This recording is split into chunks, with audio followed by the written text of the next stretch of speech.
Well, it is my pleasure to be here with Glenn at Lansu, formerly Portland Classical Chinese Gardens. And, you know, when people come here, it must take their breath away because it is just a beautiful space in a city, no less. But when you leave here, you kind of want to take it with you. And there are some specific things that we're going to talk about today, Glenn, on what you can do to start creating that kind of Chinese-style garden in your own garden space. Right. So yeah, we are in a very urban location, and we know a lot of home gardeners have limited space. That's why a Chinese garden design can work really well. And why is that specifically? Why would it work well? These gardens were typically in very urban locations where you didn't have a lot of real estate, so to speak.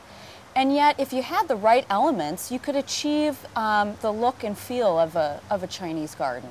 So, by you saying that, I'm going to make the assumption then that there are very specific elements that need to be involved in a Chinese garden. Let's go over some of those. Well, we typically talk about there being 5 elements. Stone, for example, and in this garden we've got a lot of it. In fact, there was over 400 tons that came from China. Architecture, so some sort of structure or building is also a critical element. Water being the third. We've got a large pond that actually takes up the most surface area in this garden, but any sort of home garden could use any kind of water feature to accomplish that. We also talk about the 4th element as poetry, and in this garden you'll see that inscribed on the rocks, hanging from couplets on the sides of the buildings. And the 5th element being plants, which of course we know home gardeners love and have access to quite readily. And the funny thing is, for me, when I first came here, I was surprised at seeing some plants that I really recognized here in the Northwest quite easily, but then some that I didn't. But there really are specific plants too that bring different ideals into the garden. That's right. In a Chinese garden, you'll find specific types of plants. For example, we've got a lot of fragrant plants. Yes. Especially at this time of year, our daphnes, the Edgeworthia, the winter sweet. These are plants that are admired not so much for their flashy flowers, but for this wonderful scent that they exude throughout the space.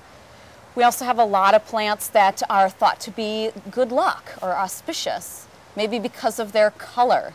We've got a fabulous red flowering quince, red being thought to be a lucky color.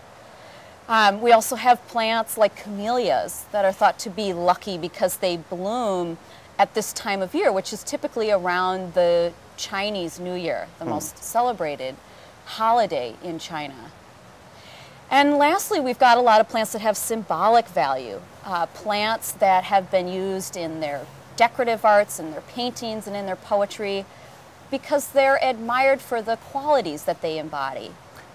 And you know, the funny thing is, you can of course go online, but what would be more fun is to come down to Lansu, to the gardens, and talk to the people here about the plants and get some information if you're questioning if something would work or not. And a great time to do that would be today, because you have the Lansu Chinese Garden Spring Plant Sale, which is a yearly event. Tell us a little bit about that.